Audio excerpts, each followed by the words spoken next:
Fundamentally, we should be able to interrogate at the base level why something is the way that it is and why we're allowing constructs built by mysterious actors with unknown motivations, why those things should be dictating our lives. There is an intense conversation happening on Twitter right now, which was sparked by the lovely Abigail Thorne from the channel Philosophy Tube. She has been discussing issues that are prevalent in the NHS over in the UK. Like, she lives in England, and she has a very particular set of frustrations involved with attempting to access medical care there.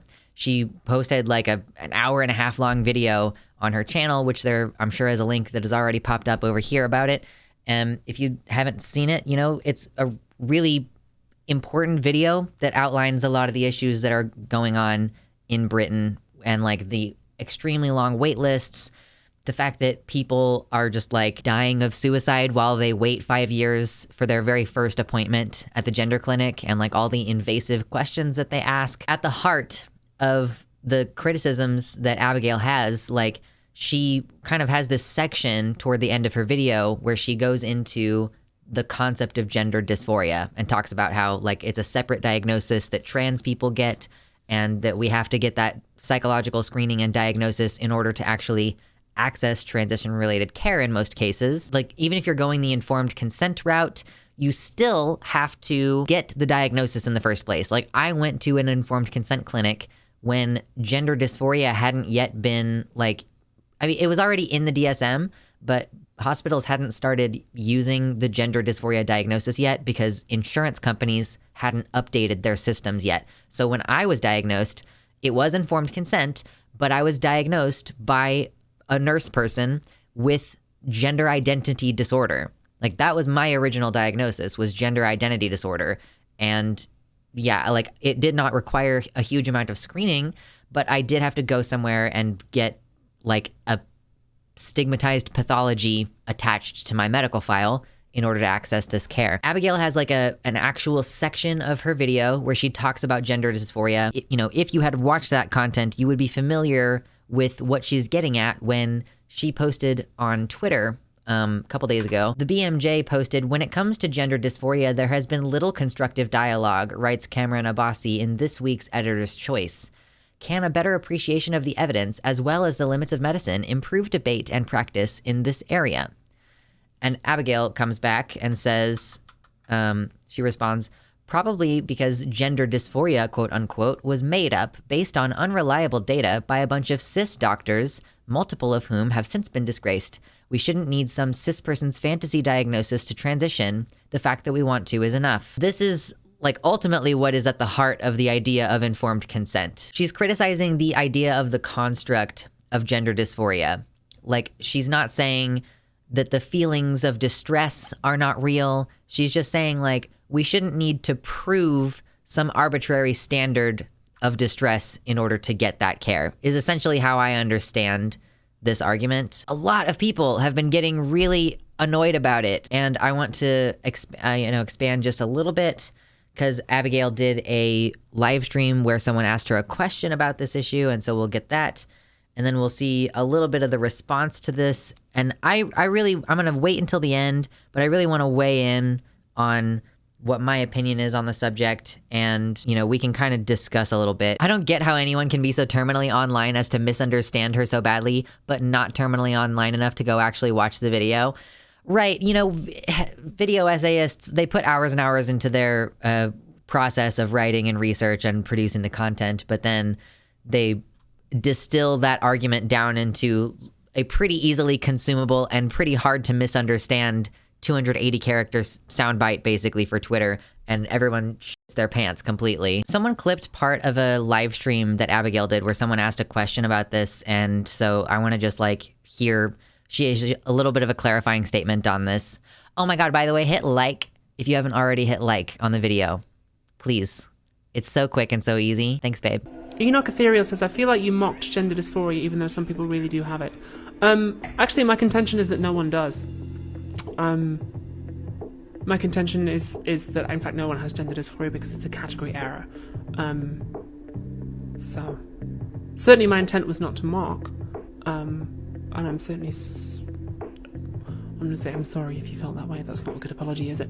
I certainly did not intend to mock. But my contention is that no one has gender dysphoria because it does not exist. I'm, if you like, a gender dysphoria era theorist. Certainly there are people who are sad because there is a gap between what they want and what they have. I myself feel that. But I do not think that that should be called gender dysphoria in a clinical setting. I hope that helps.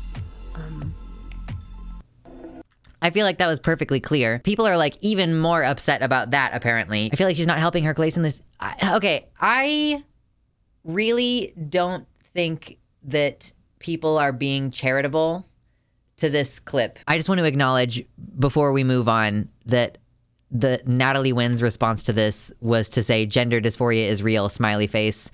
And so that's like them arguing with each other about this. I don't really have a lot of extra information to put on that. It like, at the core of everything, I think that there's just like a completely different approach when you start to view things from an anarchist lens. And I just don't think that Natalie does. And I think that Abigail does. And I like Abigail a little bit more as a content creator because I think that she approaches things with more of an anarchistic like approach.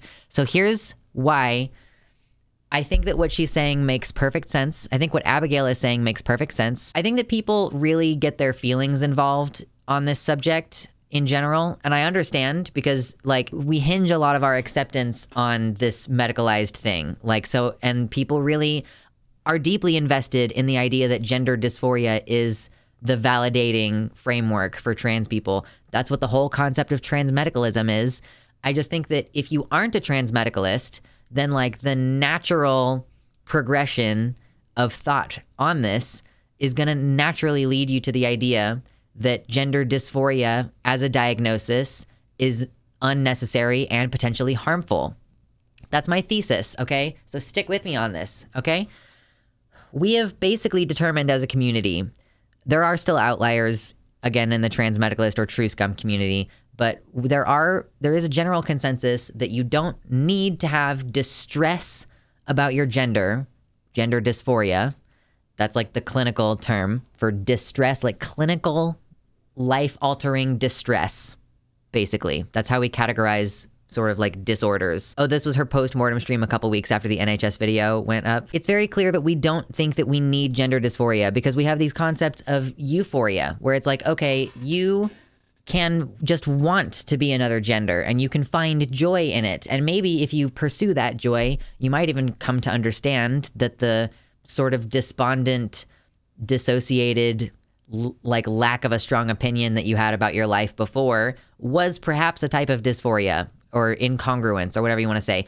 So generally, like we've been trending toward already this idea that you don't like that you shouldn't need gender dysphoria in order to identify as trans or perhaps even in order to access hormones and surgery. Like maybe, you know, just because you want to should be good enough, which is exactly what Abigail was saying. She's also coming at this as a woman who lives in the UK. So Abigail is in a country where you have to wait an additional, like unreasonably burdensome long time in order to access this medical care. It's categorically considered different medically from the kind of medical care that cisgender people already receive. She wasn't being smug and says, sorry you feel that way. She literally was like, she realized that she was about to say something like, sorry you feel that way, and then went like, then she realized how shitty that sounded and she was like, well, I'm not going to say that because that's a shitty apology. I really am starting to think that she's starting to receive the like misogynistic, over-analytical criticism of the way that she says things pretty straightforwardly. I think that she just like realized that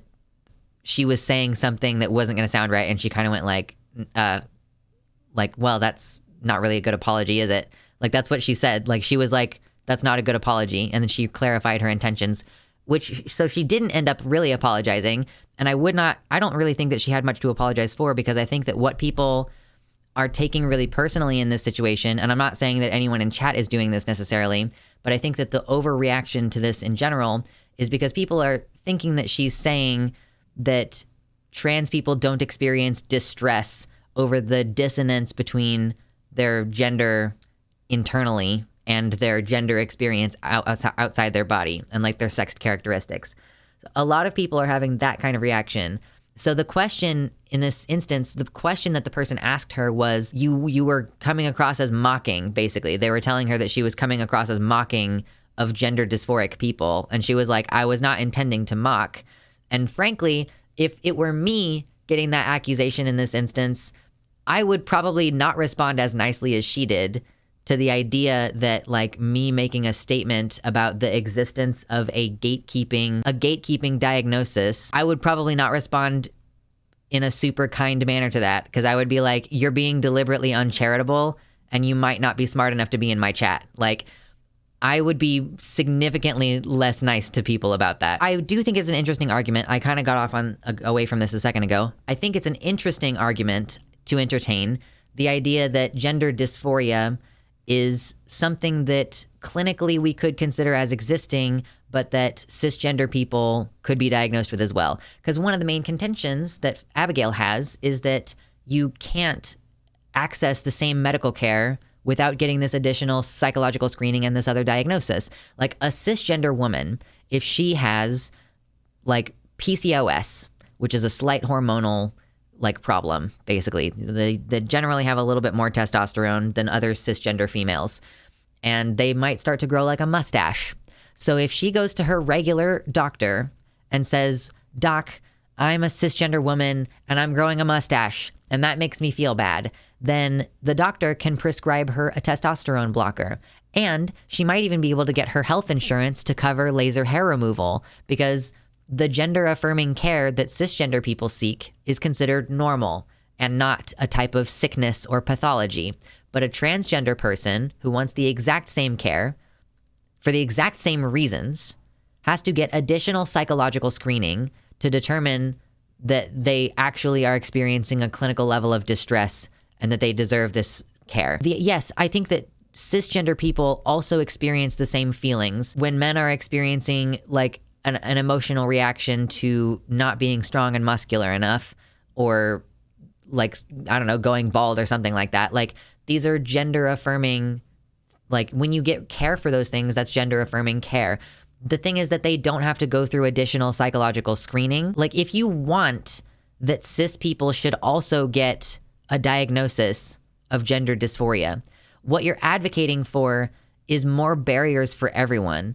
What you're arguing for is that you want everyone to have to go through additional psychological screening in order that they can receive gender affirming care. And the fundamental point that Abby is making is that you should not need to do that. That if a cisgender person can go to the doctor and say, I need gender affirming care, then like you just get it. And like, it should not be any different for trans people. And I don't think that we should flip that to like then say, oh, everyone should get additional psychological screening. It's one thing to say gender dysphoria as it's written in the DSM is complete bullshit based on outdated science and shouldn't be a medical category upon which our healthcare is based. It's another thing entirely to say gender dysphoria is fake, double down on it, and be dismissive when people are understandably and inevitably hurt when they are hurt by what you said. So we're working with Twitter, first of all. Like, if you're a creator who puts hours of thought into the content that you put out, and then like people decide to completely like ignore the actual phrasing of what you've said and misinterpret it, and also refuse to check out the more well thought out lengthy opinion about that you posted in your videos, like, and also like this is a reading comprehension problem. She says on multiple occasions the feelings that you have are real. She says here, like, the fact we want to is enough, which is acknowledging that there is like a motivation feeling that trans people have to get into it. In this video, she also says that the sadness is real. Like, gender dysphoria is fake in the diagnosis sense. And like, so I guess if she just, I mean, like, she's very clearly talking about the concept as it has been invented by a bunch of doctors. Like, I just don't know how much hand-holding we need to do with people who just like, apparently their entire political engagement and like their like level of political engagement is at the level of like an 8th grade reading level on Twitter. I think as a creator of a certain size, you need to be more precise with your phrasing and rhetoric. I don't see what was imprecise about this. She's saying gender dysphoria was made up on unreliable data. multiple of whom have been disgraced. So she's also like interrogating, like she's clearly indicating that she's interrogating the construct of gender dysphoria. I think that you would be needing to willfully read into this. Like this is like coming back to the problem that I have with the trans community in general right now, is that I think that we are so led by our trauma. And she was responding to an article. Yeah, that's another thing to point out, is that there has been little constructive dialogue about the diagnosis of gender dysphoria. She's responding to something about, like, what is this? The debate about gender dysphoria. This is like about how to treat it as an illness, I think. Yeah, this is basically about how to treat the illness of gender dysphoria. And her like issue that she's taking is that the way that we treat gender dysphoria is predicated on a faulty framework. And I've seen some people responding to this going like, well, you know, you're basically saying that all of the way that we categorize and fix mental illness is just as bad and made up. Hold on, let me see if I can find one of these tweets, because I was responding to one and I don't want to like mischaracterize what the person was saying. Yeah, so President Sunday was tweeting about this and said, gender dysphoria is a category invented by humans with their own contextual purposes and personal biases, which lumps a bunch of disparate and often context-dependent things together and shouldn't be treated as a diagnostic criteria for being recognized as trans. And then this person says, this can also be said for every single mental health diagnosis in existence. In order to single out gender dysphoria as uniquely wrong, you have to actually demonstrate why the specific diagnostic category is worse than the others that were invented the same way.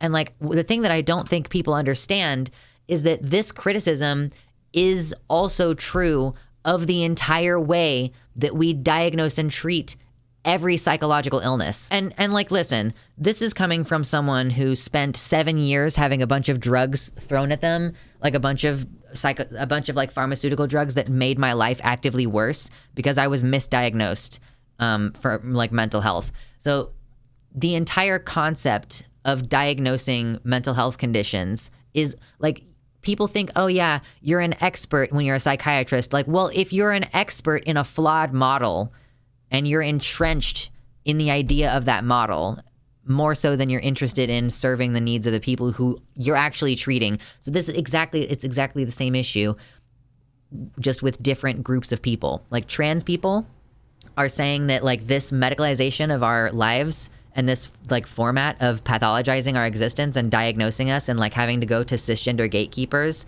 like that is the same issue as like having a bunch of badly put together categories that end up damaging people in mental health in general. Like the concept of borderline personality disorder, the concept of calling someone's personality a disorder on a fundamental level, right? Like maybe the category does have some merit to it. Like maybe the category of traits does like have a tendency to come together, like to correlate, come together. The way in which we construct these categories can hurt people.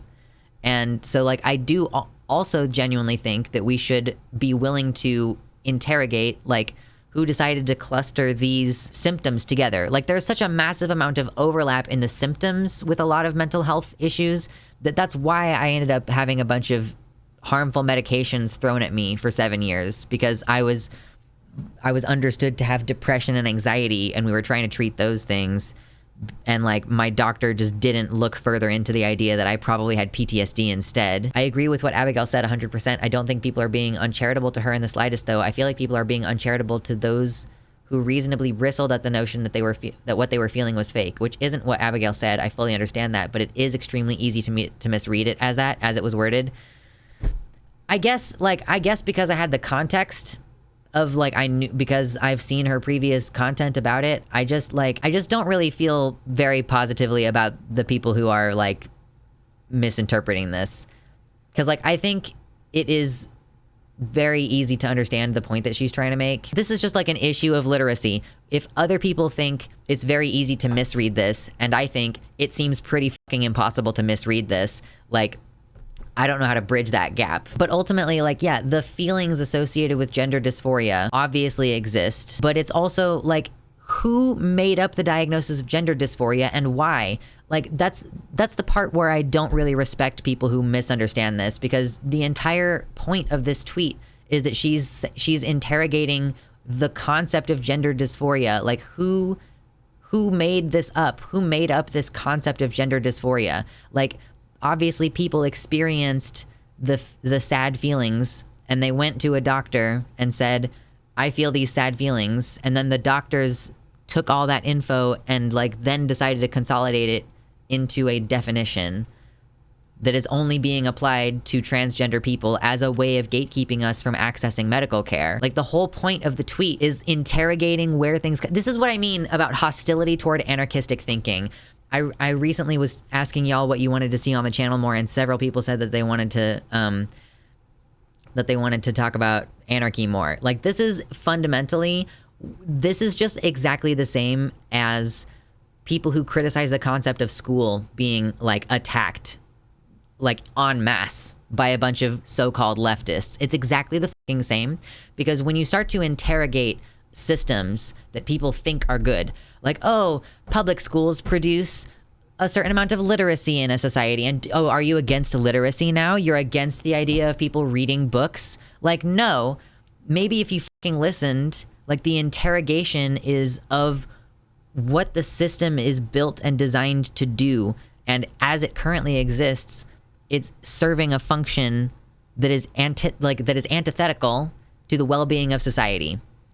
Like, and like, that's a whole fucking thing. I realized that people didn't realize that I had opinions that might be anti-school, perhaps. I still haven't fully fleshed that out. Don't get caught up on that too much. But like, this is fundamentally, we should be able to interrogate at the base level why something is the way that it is, and why we're allowing constructs built by mysterious actors with unknown motivations, why those things should be dictating our lives, which is fundamentally what this tweet is about.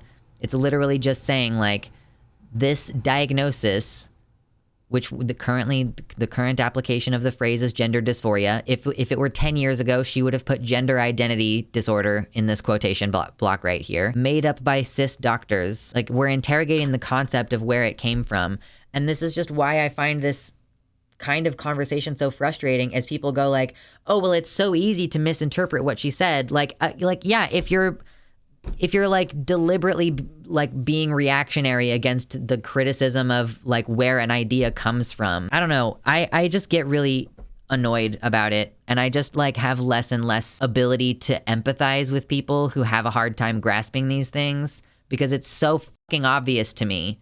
Like, it just makes sense to me. But that's because my entire way of thinking has shifted to being more like anarchistic. What you're talking about is good analytical thinking. I'm not an anarchist, but I totally agree with you. I mean, it's about like being willing to interrogate the framework itself, and most people just haven't gotten to that point. I really struggle in this kind of instance with like the interrogation of gender dysphoria as a concept. You know, it's not 101 level thinking about what being trans is.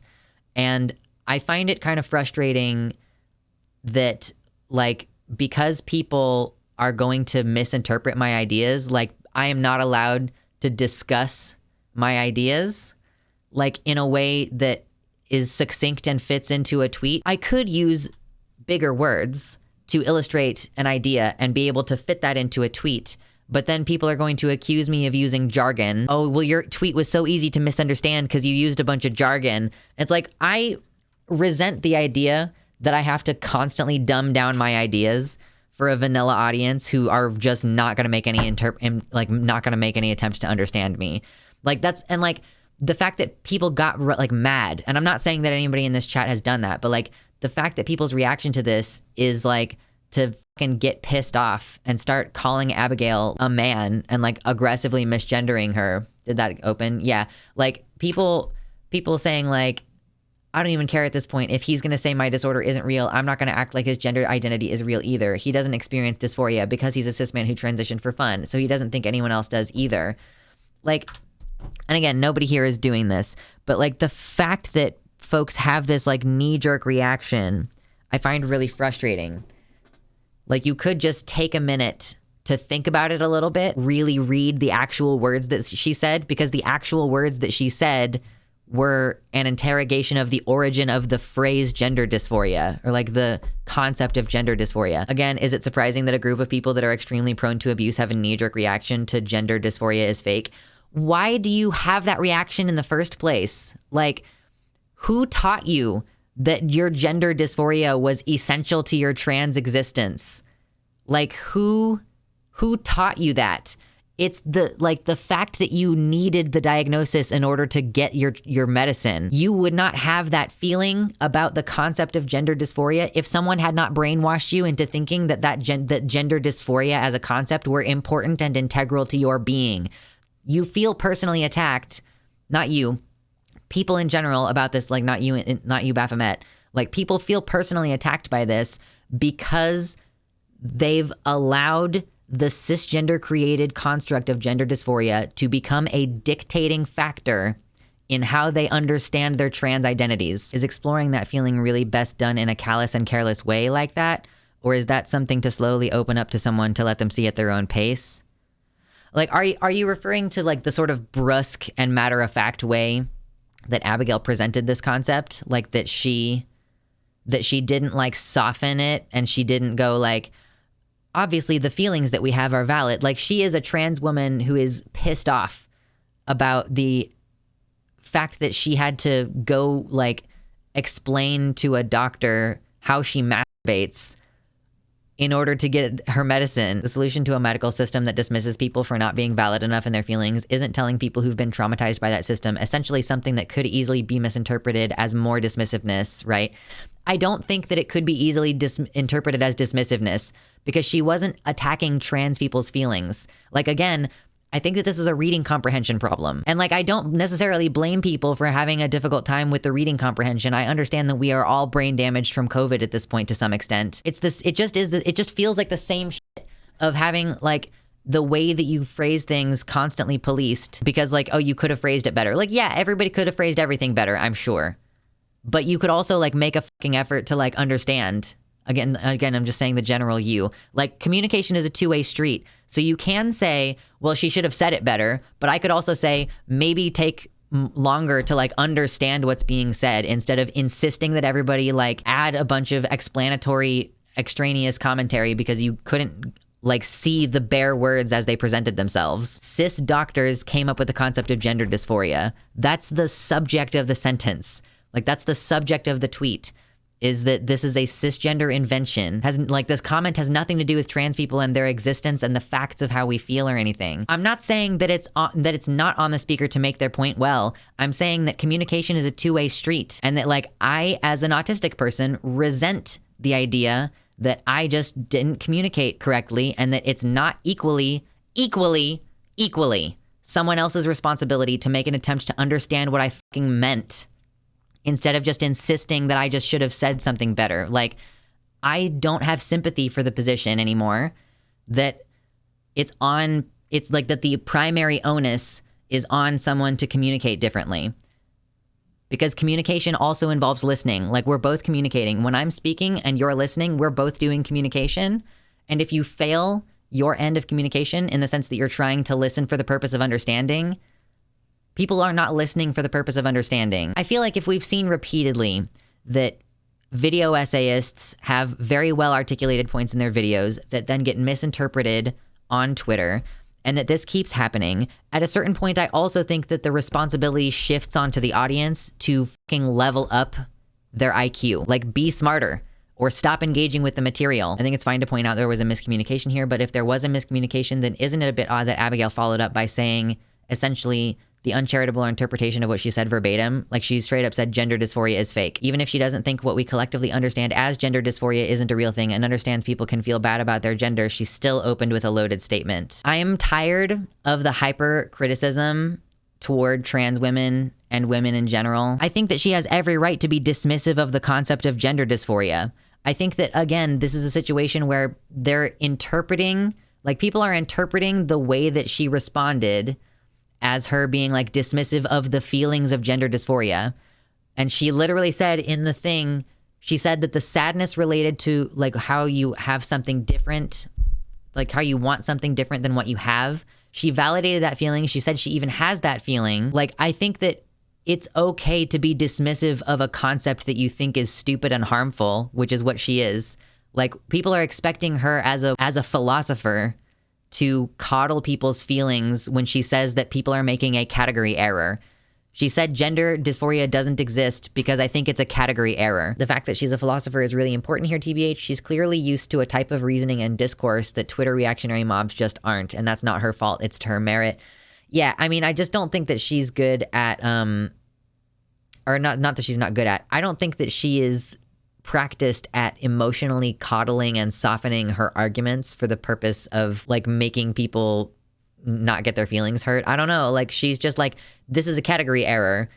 And she's speaking matter of factly, and people consider that, like, people like interpret that as being dismissive because as a woman, if she's not like softening her factual statements, it comes across as aggressive. I agree that like her being a philosopher is what makes this difficult because she is used to thinking and speaking in a certain way. And she's an academic. Like, she is not practiced at doing the kind of emotional coddling that you have to do as a woman in order to have your ideas not taken as like a personal attack. But like, you can state something matter-of-factly and people will interpret that as you like coming at them. She straight up said you don't have gender dysphoria in the follow-up. She said no one has gender dysphoria. That's not like a targeted attack on trans people. She said it's a category error. I guess if you're just not familiar with Philosophy Tube content and you don't know what a category error is, then you could also interpret her video as being like dismissive. She's like, I don't think anyone has diagnosis because it's this diagnosis because it's a category error. Like, as a construct, it is not real. She was clear. She was perfectly clear in all instances. And people like read a bunch of bullshit that she didn't say into the tweet and into the video because she didn't like soften her language. She just stated the fact as she sees it. She said nobody has dysphoria in the follow-up stream to the video where she explained her point in depth. Oh, so did the video not even come from responding to these tweets? Was that video like literally from before this tweet and this conversation?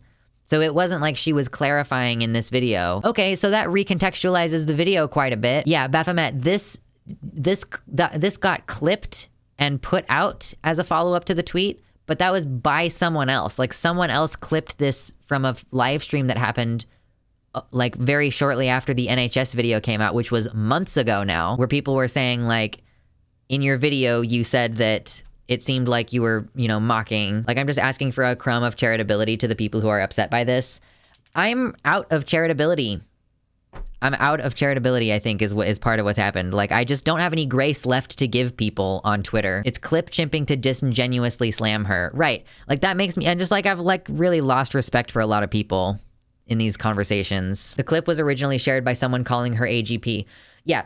So it seems that the clip is from months ago. And so it's not a response to this people being like unable to understand her tweet. Like, she wrote a script and put her video out and was like, this is my actual opinion, long form in the video. And people responded to that by thinking that she was mocking people who experience the distress associated with gender dysphoria. So yeah, this is just a whole bunch of like a woman's very straightforward commentary being misrepresented and maliciously clip chimped and things like this. As a wrap up to this segment, I want people to be able to think like outside the box, like literally think outside the framework that has been presented to you. If you've been presented with the idea that trans people are upset about their incongruence between their sex and their gender and they really want to change their bodies because they are suicidal and they want to die, then like you necessarily like a lot of other beliefs are going to flow from that. Or like if you don't think that you require a gender diagnosis, like a gender dysphoria diagnosis, then a lot of other beliefs are going to naturally fall from that if you're being ideologically inconsistent, if you're being ideologically consistent. I think the natural conclusion of like, you don't need gender dysphoria to be trans and you shouldn't need a diagnosis in order to get healthcare, which we all understand to be common beliefs. Like, we all understand those to be like the preferable way of doing medical care. And that the medical establishment refusing to adapt to that model is a paternalistic, cisgender people think that they know better than you framework, and you have to prove to them that you deserve the healthcare that you know that you need. Fundamentally, this whole conversation is one about like you not having autonomy over your care and like cisgender people having a degree of control over their lives that you are not being afforded. and that you should be willing to criticize that like not just the system of discriminating against you versus cis people. Like you shouldn't be seeking to then instate psychological screening on everyone who wants access to hormone blockers. You don't want additional psychological screening for gender affirming care. You want less psychological screening. You want less gatekeeping for everybody. That's the natural end conclusion, is that everybody should be able to access this type of care without requiring like psychologists and therapists to confirm that you can do it. Dysphoria, though, is the depathology diagnosis. DID was the pathology. Dysphoria is a description of those in distress only. But you still are required to get a dysphoria diagnosis in order to get the testosterone. Like they didn't diagnose me with fucking hypothyroidism. Moral of the story is more trans doctors and nurses in trans healthcare, less gatekeeping, truly. Like it's one of the fundamental things in Abigail's video was that she's like, trans people keep saying we want to just move to an informed consent model, and these gatekeepers are arbitrarily just deciding that they don't care what we say. They've asked us repeatedly, they've done studies, like, and they just are continuing to put more and more gatekeeping in place. Like, what are you going to do? Happy April. Thank you so much to all of my Patreon supporters. And especially I want to shout out Tiago Nascimento, Mersh Rolvag, Danielle McDonald, Amanda B, R. Halverson, Sarah A, Spooky Heather Sylvia, Michelle Winter, Athiette, Jamie Jam, Wellington Marcus, Elizabeth Bartell, Nova, Sojo, Suzanne Maynard, Mr. Atheist, and Kevin Young.